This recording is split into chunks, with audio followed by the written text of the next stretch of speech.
नमस्कार दोस्तों, आज हम बात करेंगे हाइड्रोकार्बन के बारे में। हाइड्रोकार्बन क्या होते हैं, है ना। क्योंकि कुछ बच्चे बोल रहे थे सर आईयूपीएसी बताइए, तो आईयूपीएसी जानने से पहले हमें हाइड्रोकार्बन जानना बहुत ज़रूरी है।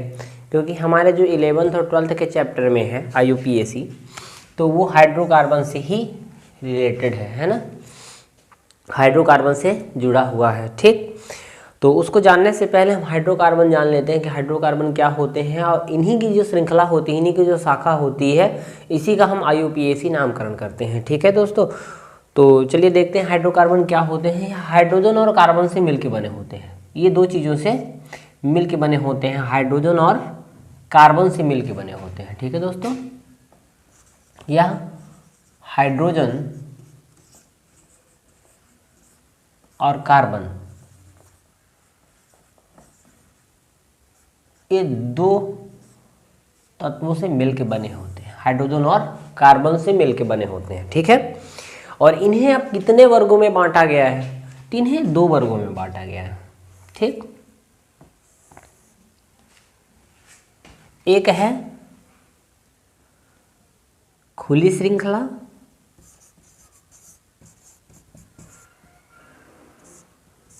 खुली संरचना भी लिख सकते हैं आप, और दूसरी है बंध संरचना।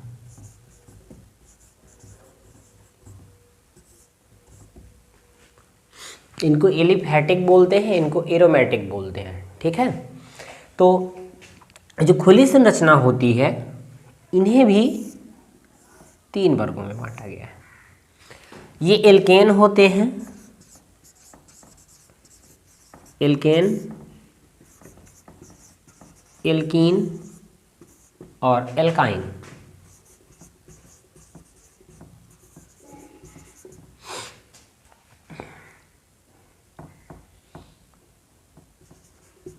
एल्काइन, ठीक है। तो ये एल्केन होते हैं, इनके नाम के अंत में एन लगाते हैं। ठीक, आप लोगों को कुछ चीज़ों को पकड़ना है, नाम के अंत में ये जो एन होता है इसके नाम में, ये सभी एल्केनों में लगता है।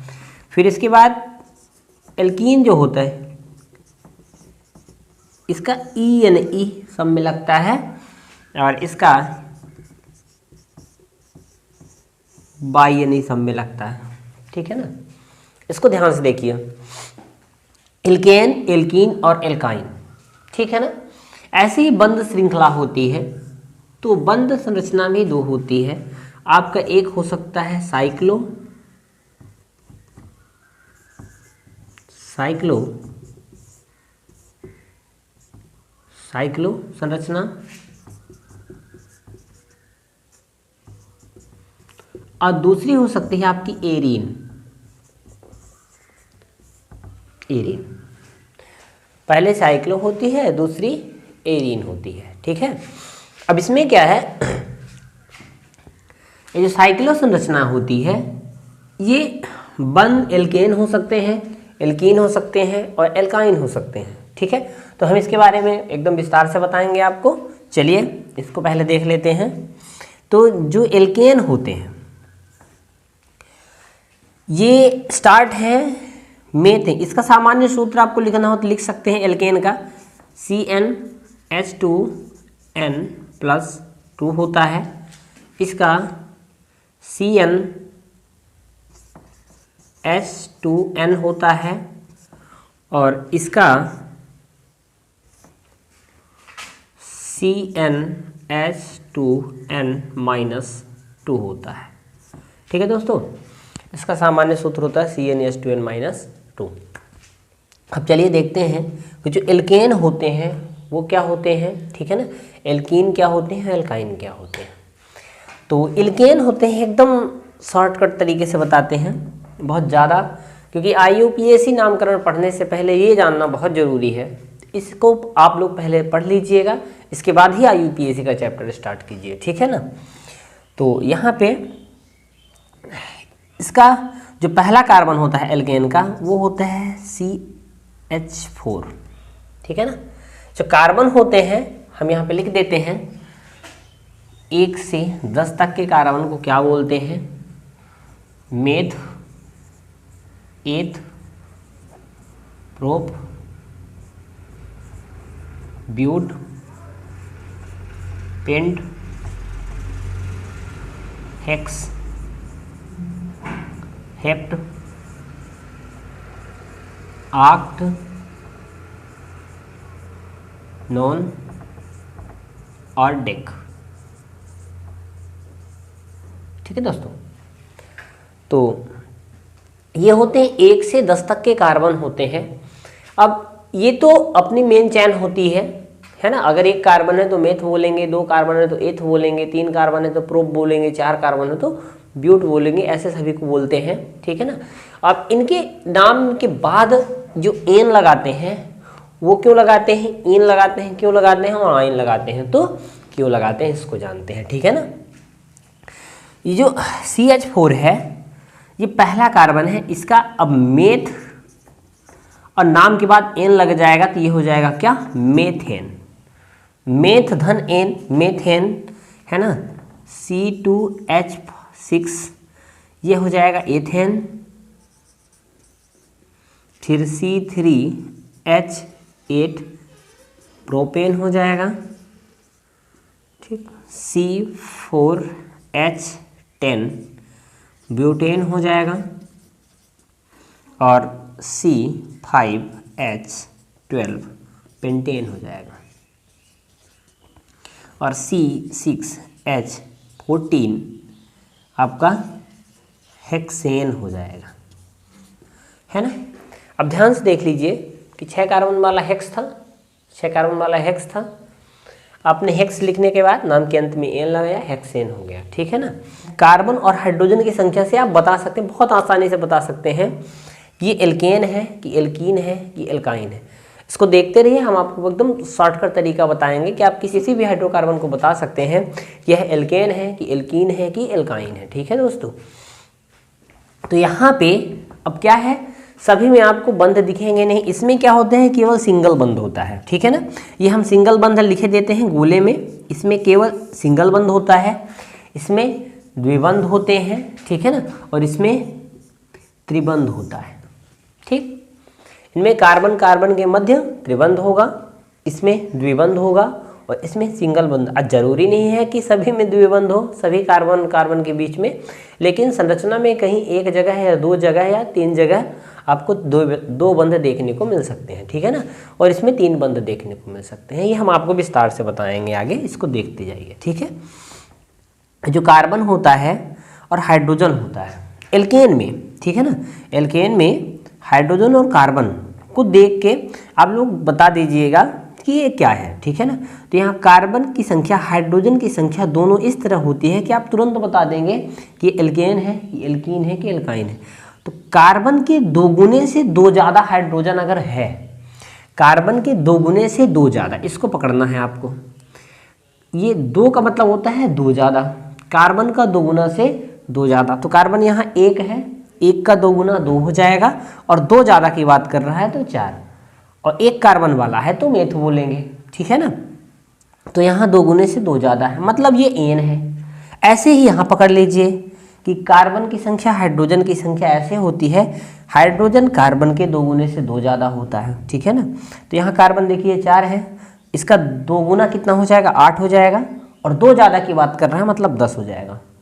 अगर इस तरह से है कि हाइड्रोजन की संख्या कार्बन की संख्या के 2 गुने से 2 ज़्यादा है, मतलब वो एन है। ठीक है ना। उसके नाम में आप एन लगाएंगे लास्ट में, एल्केन होते हैं वो। ठीक है ना।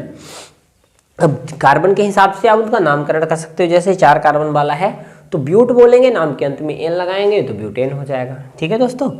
अब इसमें चलते हैं कि अब कार्बन की संख्या जो एल्कीन होते हैं इनमें हाइड्रोजन की संख्या कार्बन की संख्या की 2 गुना होती है। मतलब कार्बन अगर 1 है तो हाइड्रोजन आपका 2 होगा। इसमें बॉन्ड खाली रहेगा क्योंकि एक ही कार्बन है। ठीक है ना। 2 बंध खाली रहेंगे। अब ये दूसरे कार्बन में चलते हैं तो C2H4 हो जाएगा। अब देखिए इसमें कार्बन की संख्या हाइड्रोजन की संख्या दोनों किस तरह से, हाइड्रोजन कार्बन का दोगुना है। अगर हाइड्रोजन कार्बन का दोगुना है मतलब उसके नाम के अंत में ईन लगाना है आपको, ठीक है ना। एकदम बहुत अच्छा तरीका है ये एल्कीन एल्काइन जानने का, है ना। हाइड्रोजन की संख्या कार्बन की संख्या के 2 गुना है तो ये ईन है। अगर C3 है H6 है मतलब 3 का 2 गुना 6 है, तब ये ईन है। C4 H8, C5 H10, C6 H12 मतलब हाइड्रोजन की संख्या सब में कार्बन की 2 गुना है, कार्बन की संख्या की 2 गुना है। अब ध्यान से देखिए एक कार्बन वाला है तो इसमें मेथ बोलेंगे, ठीक है ना। और डबल बॉन्ड या इन में है 2 गुने से, इन में है मतलब कार्बन की संख्या का 2 गुना हाइड्रोजन मतलब इन है, तो आप नाम के अंत में इन लगाएंगे तो ये हो जाएगा मेथ धन इन बराबर मेथीन, ठीक है ना। इसको आप मेथीन लिख सकते हैं। ऐसे ही ये एथ होगा, ये प्रोप होगा तो ये एथ धन इन बराबर एथीन हो जाएगा, ठीक है ना। ये प्रोपीन हो जाएगा, ये ब्यूटीन हो जाएगा और ये पेंटीन हो जाएगा और ये हेक्सीन हो जाएगा, ठीक। ऐसे ही इसमें देख लेते हैं कि अगर हाइड्रोजन की संख्या कार्बन के 2 गुने से 2 कम है, इसमें ध्यान से देख लिए सभी में हाइड्रोजन कार्बन का 2 गुना है, यहाँ 4 है तो 8 है, 5 है तो 10 है, 6 है तो 12 है, ठीक है ना।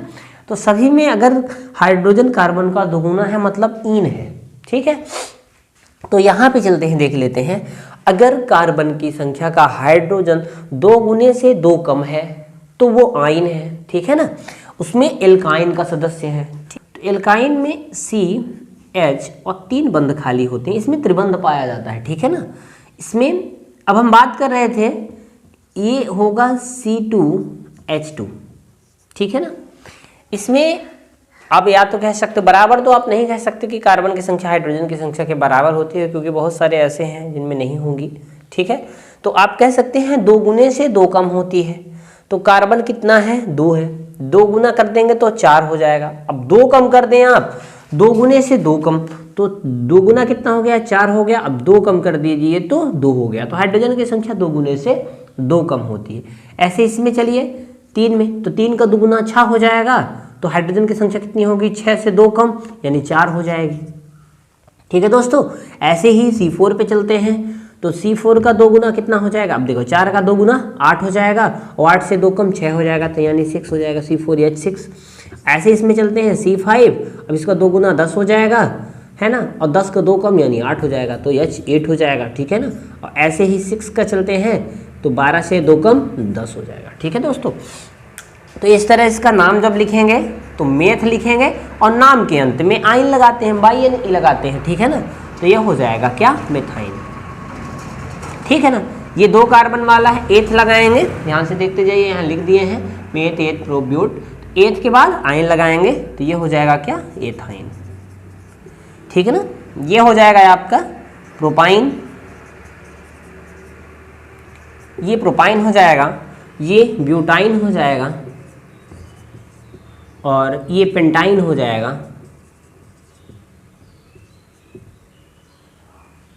और ये हेक्साइन हो जाएगा, हेक्साइन, ठीक है दोस्तों। तो इस तरह से अब ध्यान से देखिए कि इसमें हाइड्रोजन कार्बन की संख्या के 2 गुने से 2 कम होता है ना। कैसे, 6 का 2 गुना 12 होता है, 2 कम कर दो तो 10, मतलब हाइड्रोजन की संख्या 2 गुने से 2 कम होती है ना। सभी में ऐसे होता है। ऐसे इसमें हाइड्रोजन की संख्या कार्बन की 2 गुना होता है, जितना कार्बन होते हैं हाइड्रोजन उसका जस्ट 2 गुना होता है, और इसमें 2 गुने से 2 ज़्यादा होता है, ठीक है दोस्तों। अगर इस तरह से लिखे हुए हैं कहीं भी, मान लीजिए यहाँ पे अचानक आपको लिख दिया C3H4 क्या है, इसमें आपको बंद तो नहीं दिख रहा है कि आपको पता चले कि अगर सिंगल बंद है तो एन है, डबल बंद है तो ईन है, और त्रिबंध है या ट्रिपल बॉन्ड है तो आइन है, ठीक है ना। तो इसमें तो नहीं दिख रहा है तो आप कैसे बताओगे, आप बंध लगा के बता सकते हैं, लेकिन ये सबसे अच्छा तरीका है कि आप 2 गुने से देख लीजिए कि 2 कम है कि 2 गुना है कि 2 ज़्यादा है, ठीक है ना।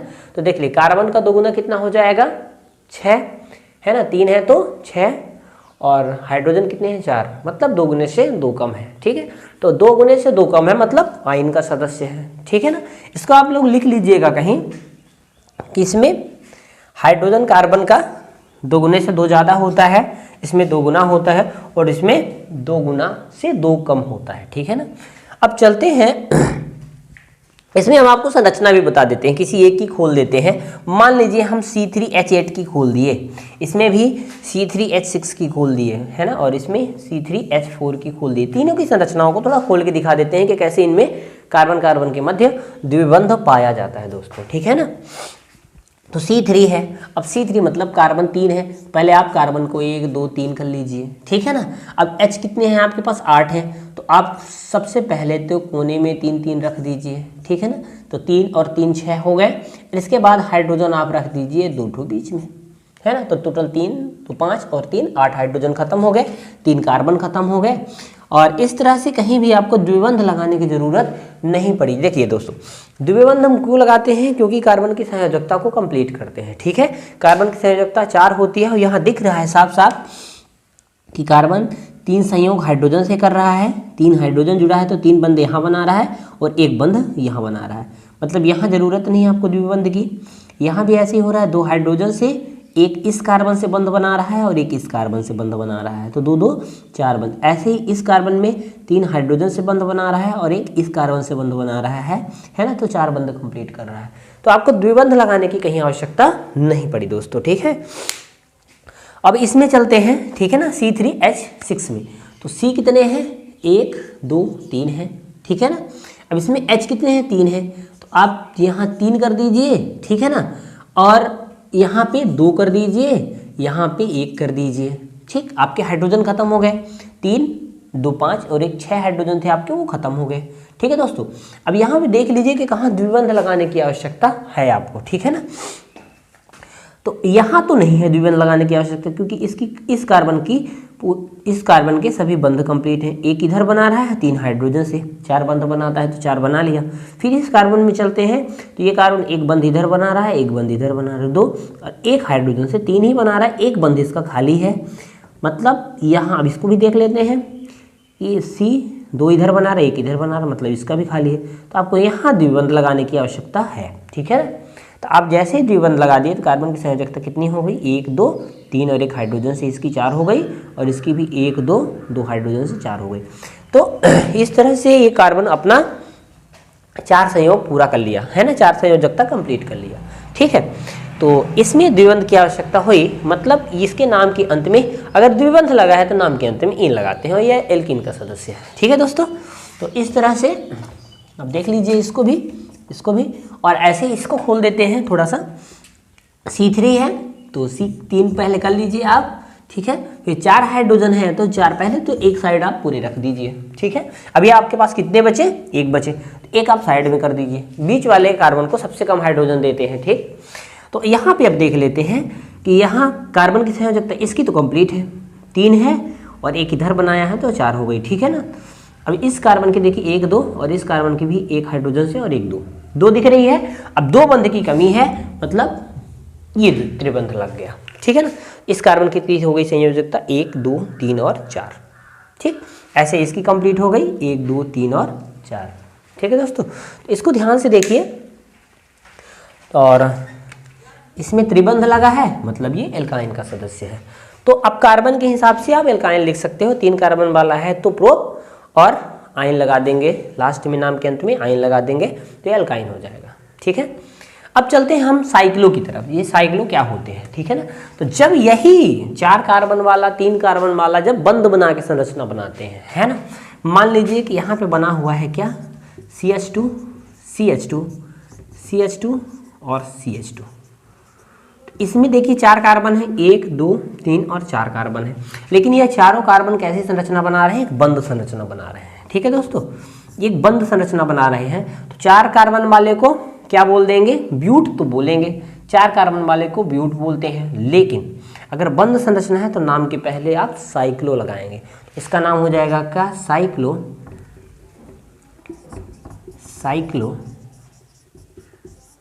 ब्यूटेन।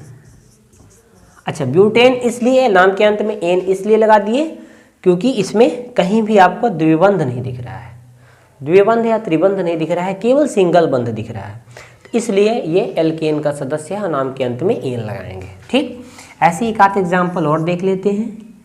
मान लीजिए कि यहाँ पे CH2 है, ये CH2 है और CH2 है ना।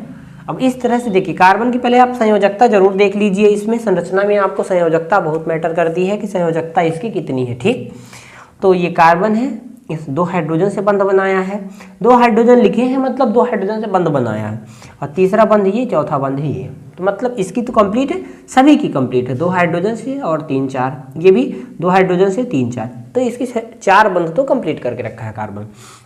अब देख लेते हैं इनका नाम क्या होता है। तो नाम के पहले हम क्या लगाए, क्या बोले कि अगर बंध संरचना है तो नाम के पहले हम क्या लगाएंगे, साइक्लो। और 3 कार्बन वाले को क्या बोलते हैं, प्रोप बोलते हैं, और ये एल्केन का सदस्य है क्योंकि इसमें सिंगल बॉन्ड है, तो ये हो जाएगा क्या, प्रोपेन, साइक्लो प्रोपेन। ठीक है दोस्तों, तो इस तरह से ये, अच्छा ये तीनों हो सकते हैं, ये भी इन के सदस्य हो सकते हैं, ये भी आयन के सदस्य हो सकते हैं। जब इन्हीं में क्या लग जाएगा, डबल बॉन्ड लग जाएगा तो ये इन हो जाएंगे, और जब त्रिबंध लग जाएगा तो आयन हो जाएंगे। ठीक है, तो आपको सिर्फ इतना जानना है कि द्विबंध लगा है तो उसके नाम के अंत में इन लगाएंगे, और त्रिबंध लगा है तो आयन लगाए हैं दोस्तों। ठीक है, IUPAC पढ़ने से पहले इसे जानना बहुत जरूरी है कि अगर 2 बंध है तो क्या होगा, 3 बंध है तो क्या होगा। ठीक है दोस्तों, अब चलते हैं एरीन की ओर। तो एरीन जो होता है वो बेंजीन से बने हुए व्युत्पन्न होते हैं, मतलब बेंजीन से बने हुए यौगिक होते हैं। अब बेंजीन आपका क्या होता है, C6H6, इसको आप लोग याद रख लीजिए, इसका नाम है क्या, बेंजीन। अब बेंजीन के बहुत सारे यौगिक बनते हैं, है ना। कुछ तो आपको मान लीजिए बेंजीन में CH3 लगा हुआ है, इस तरह से ये आपका बेंजीन ही है। ठीक है ना, इसकी संरचना जो होती है बेंजीन की ऐसे होती है। ठीक, अब इसी बेंजीन में क्या लग गया, मान लीजिए CH3 लग गया ऊपर, तो ये हो जाता है टालुइन, टालुइन।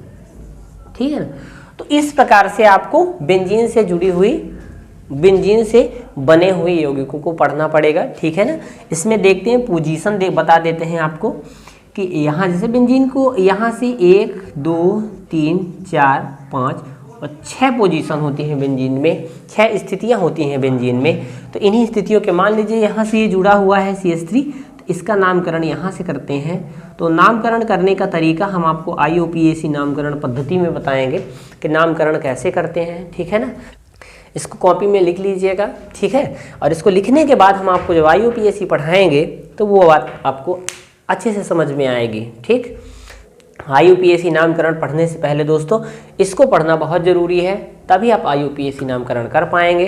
ठीक है ना।